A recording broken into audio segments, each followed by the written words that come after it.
People deal, ma'am, stop right there. I am trying to be patient with you, but when you act up in my courtroom, you're not making it any better for yourself nor for your niece. So please sit there and listen to what I'm saying. I'm addressing your niece now, so I don't want you acting up. I'm just having a hard time. And I'm having a hard time with you acting up, so if you do it again, you're leaving my courtroom. Are we clear? Case number 26CR43290, the State of Ohio versus Jacqueline Markham. Ms. Markham is before the court with her counselor, Mr. Hust. Ms. Nicholson, on behalf of the State of Ohio, we're here for sentencing. Ms. Nicholson, anything on behalf of the state? Yes, Your Honor. The state is requesting that Ms. Markham be sentenced to a minimum of 24 months in prison. This is not her first failure to comply. This is her first OVI, but she does currently still have an OVI pending out of Marysville that was pending at the time of this offense that she failed to appear on due to being incarcerated on this case. The underlying facts of this case are that when Franklin Police Department attempted to initiate a traffic stop, Ms. Markham did in fact stop, spoke with the officer for approximately 60 seconds. When he asked her to exit the vehicle, she put the car in drive and drove away at a high rate of speed. In fact, the officer believes she had crashed because she was hitting the curbs so hard and he lost sight of her. Turns out she fled to Ms. Nicholson, folks, would you please sit down? I'm sorry, I couldn't hear you. Sorry. That's all right. Go ahead. I'm sorry. She fled to her residence where Springboro and Franklin officers cleared that residence, ultimately locating Ms. Markham in a closet. She continued to be kind of verbally uncooperative with officers until she was booked into the Warren County Jail. Clearly her past conduct has not, and those consequences have not taught her anything. She has not learned from that, so we do believe a prison sentence is appropriate in this case. All right. Thank you. Anything from probation? Nothing further, Your Honor. Mr. Hust? Yes, Your Honor. Good afternoon. The facts are egregious. I can't quibble with those. I've been through all of the discovery and seen repeated perspectives from the different body cams and so forth. Behind all this conduct is some serious mental issues that have to be addressed. I understand from the pre-sentence investigation that a level 2.1 intensive outpatient service would be something that might work with weekly mental health individual sessions and contact with a psychiatric provider to make sure that any medication she has for that for mental illness are properly adjusted. It's my understanding from a message from her aunt that the aunt would be able to provide a home, a residence for her in that circumstance. I will say that Jacqueline has taken responsibility fairly readily for what she did. I understand there haven't been any rule violations in the jail since she's been held. And I understand, too, that her probation in Middletown, at least the probation there, had been working out. She's entitled to, as I understand, 148 days of credit for time served. Ms. Markham, is there anything you'd like to say? Yes, I had a panic attack at the time, and I don't remember much of exactly what happened, which is kind of scary to me. But other than that, I've been in jail for, I think it's 147 days today, and I've been complying and working as a trustee in the jail. But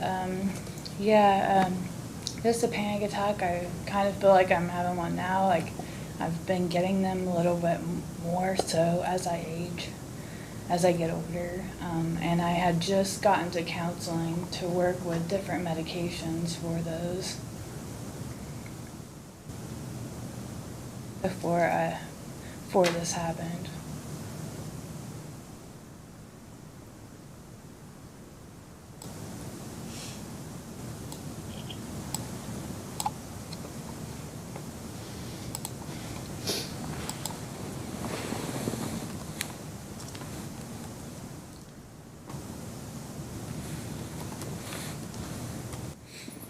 Are you folks with her today? Yes, sir. And who are you? I'm her Aunt Jan. It's my home that she lived in. Okay. And I was her caretaker during this time when she had this episode. Are you aware of her true mental issue? Am I aware of her true mental issues? I don't have no idea what that even means. She is a schizophrenic. I gave Bruce all her medical information from Butler Behavior, Atrium Hospital, Access in Middletown. She had an episode, and what the prosecutor's table said is not true. And if you did read the police officer's report, she was out of sorts. I've spoke with him myself as well as read the report. What did she say that was not true? She has no memory of that night. Whoa. You said two different things there. You said what the prosecutor said was not true. What? Tell me exactly what she said that is not true, ma'am. All right. So when Yes, she I says do. she's being non-compliant, she was non-compliant by definition. I mean, and she's admitted to that. She's been found guilty of that. So tell me tell me again what she said that you say is not true. May I speak? I'm going to give you this opportunity. Well, when I say non-compliant, even in the report from the Franklin police officer, because all of them was at my residence, I'm very aware of what happened because I was there. I allowed them in my home. She was so out of it, doing simple commands was beyond her. When you are in a full-blown schizophrenic episode, Plus alcohol. yes, plus Okay. alcohol.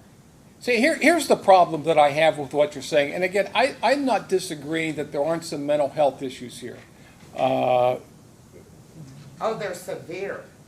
Okay, you've lived with it, I have not.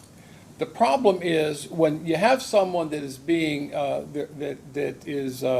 is she supposed to be on medication? Yes. Is she compliant with that medication? No. Well, Number one, no. And number two, I'm going to guess that her psychiatrist that prescribed her that mental health medication would not approve of her also using alcohol and driving a motor vehicle and fleeing at high speeds from police. I'm just guessing. Well, I don't agree with that either. However, Okay, so that's what we're here we today had for. 2 deaths in 3 days in our family. Ma'am, people deal, that- ma'am, stop right there. I understand that people deal with grief differently. But when you have a mental health problem, you're on mental health medications that you may or may not be complying with, and you're adding alcohol to the mix, then you're getting behind the wheel of a car, and she's driving to the extent where she's claiming she doesn't even remember driving, fleeing from police at high speed. She puts herself at risk, she Yes. puts that police officer at risk, and she puts the general public at risk, which I have a duty to Absolutely. defend. So if we're all clear on all of those facts, there simply is no excuse that you can give me, whether it's mental health, drug and alcohol addiction, or grieving a loss of a loved one, because everyone experiences those things. But it's how you respond to those. So today she's here because she didn't respond very well. She broke the law.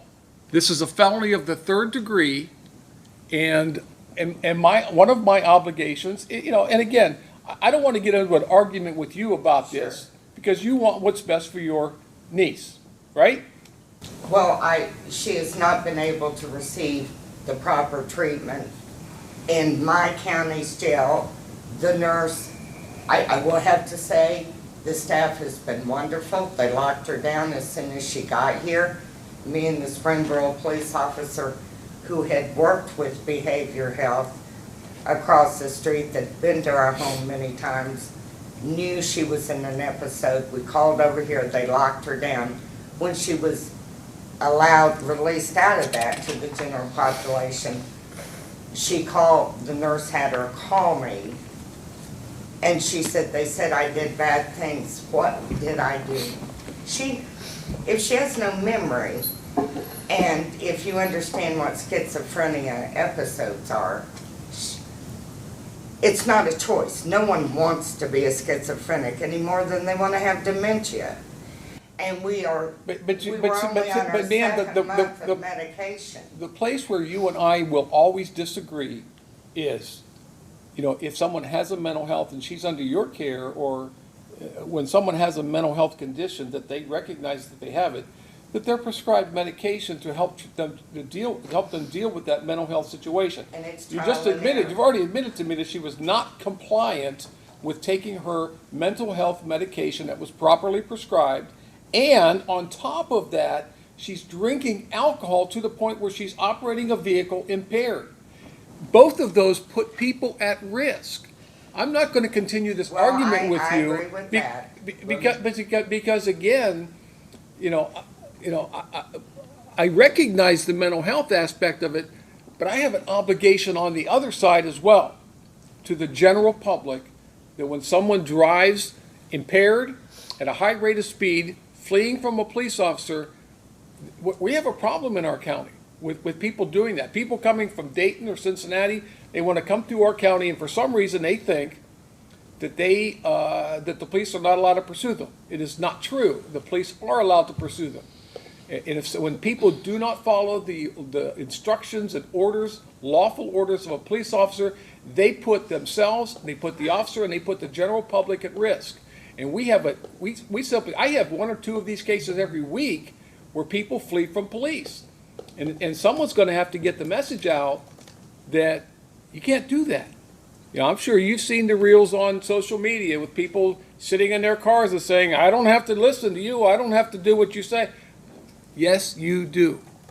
And people that act that way, they deserve whatever consequences come their way from my perspective. So, again, I want to recognize her mental health, and I believe that I am, but there was always consequences when we make a choice. And her choice that day was to get behind the wheel of a car, consume alcohol to the point where she was impaired, and she fled from an officer. She was not just impaired by alcohol, though, is my point. Yeah. Sir, is there something you'd like to add to this Yeah, conversation? so I just want to say, my name is Miles Barrera. It's very nice to meet you, Your Honor. I'm a recent friend of hers. We became friends about 3 years ago. I kind of left and went to different states. We'd kind of been estranged for a minute. Honestly, our relationship started romantically and we ended as just friends. I just wanted to say that I appreciate you acknowledging the mental health issues, but I actually didn't know that she had gotten to the point that she had, that she is at now. And it was, I came back to state, I didn't even know she was in jail. I came back to the state recently. I tried to get in touch with her, and there was a day that she was released to go to the dentist, and I got in touch with her, and I got in touch with Jan, and I found out about the situation, and I found out about, as from what Jan has told me, a diagnosis of schizophrenia.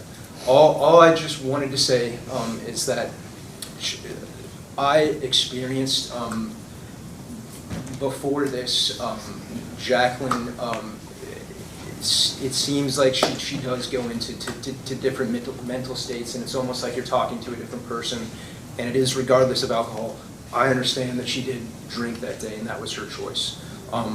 There was a lot of hardship, and I know Jan's very emotional, and there was a lot of hardship in the family that led up to the events of that day.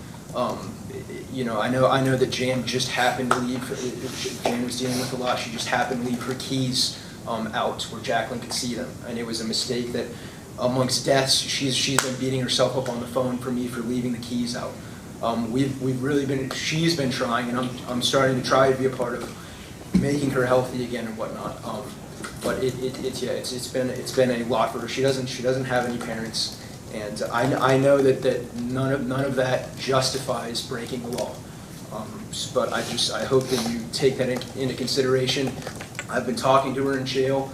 She's been varying degrees of good and bad. Some days I talk to her and I feel like I'm talking to Jacqueline. Other days I talk to her and it doesn't feel like I'm talking to Jacqueline. I think jail has been very hard on her. That's the point of it. I understand. But yeah, I would ask for, you to take those into consideration, so. And again, when I'm looking at, I don't sentence, I don't have set and hard rules for sentencing, but I will say, like I said earlier, with these types of offenses, we have a problem here in our county with people doing this. The prosecutor's office position is always, and it doesn't matter how many times they've had it before, whatever their prior record is, they're always asking for 24 months. That's what they always ask for. I don't always agree with them, and those two ladies sitting there, the prosecuting attorneys, will tell you that I do these on an individualized basis. And it's not uncommon for me to grant community control to someone who's committed this offense. However, when someone comes before me and this is their second time doing it, that's a problem. All right, let me sit. Just one more thing, Your Yes, Honor. sir. I just want to put this on the record. Ms. Riley talked about some papers that she'd sent to me regarding Jacqueline's mental health. I did receive those. I thought I went through them. I thought the best use of those would be to give them to the pre-sentence investigation folks, and that's what I did. They're part of the pre-sentence investigation, so thank you for that clarification. The court has considered the statements made here today, the purposes and principles of sentencing, the relevant seriousness and recidivism factors. The court does find that you are not amenable to community control at this time, and the prison is necessary. I'm sorry? That was the radio. Your Honor, can I say one more thing? We've been talking back and forth on the emails. Sir, you're not going to change my mind at this point. Please understand that everything that you've said, I've taken into consideration, but you must now allow me to finish my sentence. All right. Court has considered the pre-sentence investigation, the purposes and principles of sentencing, including punishment, deterrence, and protection of the public. So I am going to order you to serve 24 months in prison. You have 148 days jail time credit. You are hereby ordered, your license is suspended for your lifetime on the failure to comply. On the OVI charge, you're ordered to serve 180 days in the Warren County Jail. That to be served concurrent with the 24 months. There is a $565 mandatory fine on the OVI, which I do not have the authority to waive, so that fine is assessed against you. 3-year operator's license suspension on the OVI, that to be effective December 31st, 2025. Other than the mandatory fine, the court finds that you're indigent for the purpose of any fines, costs, or other financial sanctions. Now, you're also subject to a mandatory period of post-release control, which means when you are released from prison, the Adult Parole Authority will supervise you for not less than 1 year, no more than 3 years. If you violate that supervision, the Adult Parole Authority can return you to prison for up to 1/2 of this court's original sentence. If your violation is that you commit another felony, you can be returned to prison for 1 year, or the period that you have left on PRC, whichever is longer. That time would run consecutive to any additional prison time that you get sentenced to. Now, you do have a right to appeal the court's decision of your sentence to the 12th District Court of Appeals. If you want to appeal, you must file your notice of appeal within 30 days of today's date. If you can't afford to pay for the transcript or anything necessary for your appeal, that can all be provided to you at no cost. If you cannot afford an attorney, I will appoint one for you at no cost. Now, Ms. Markham, before you leave, I understand this is very heavy, bad news for you and for your family. Ma'am, I am trying to be patient with you, but when you act up in my courtroom, you're not making it any better for yourself nor for your niece. So please sit there and listen to what I'm saying. I'm addressing your niece now, so I don't want you acting up. I'm just having a hard time. And I'm having a hard time with you acting up, so if you do it again, you're leaving my courtroom. Are we clear? Yes, sir. All right. Ms. Markham, I know that this is not the news that you wanted to hear today. I do understand the situation as was described by your family members. I want to give you some hope, okay? So I will consider a motion for judicial release after you have served a period of incarceration, okay? Do you understand what that means? I have the authority to suspend further execution of your prison sentence and to place you into community control as your family is requesting, okay? I have that authority. I have that discretion, if you will. And I want to give you that hope. So when you get to your institution, follow the rules, do what you can to make yourself better, and then in a few months, I will see you back here, and perhaps we will talk about community control at that time. Is there anything else, Ms. Nicholson? Nothing from the stateroom. Anything else? I don't think so, Your Honor. All right, that's all. Under Ohio Revised Code Section 2921.331 subsection B, Jacqueline Markham was convicted of failure to comply with an order or signal of a police officer, a third-degree felony offense carrying potential prison exposure, because of the substantial risk created during the pursuit. She was also sentenced on a related OVI offense arising from the same incident. At sentencing, the state argued Markham posed an ongoing public safety risk after fleeing from officers at high speed while allegedly impaired. Prosecutors emphasized that she initially stopped for police, then accelerated away after being ordered out of the vehicle, later being located hiding inside a closet at her residence. The state requested a 24-month prison sentence, citing a prior failure to comply history and another pending OVI matter in a separate jurisdiction. Defense counsel focused primarily on severe mental health concerns, including schizophrenia, panic attacks, medication instability, and alcohol abuse. Family members addressed the court directly and described repeated psychiatric episodes, arguing treatment and structured supervision would better address the underlying issues than incarceration. The court acknowledged the documented mental illness, but concluded the combination of impaired driving, medication noncompliance, alcohol use, and high-speed flight created a serious danger to law enforcement and the public. The court imposed 24 months in prison, concurrent jail time on the OVI offense, a lifetime suspension related to the failure to comply conviction, and mandatory post-release supervision.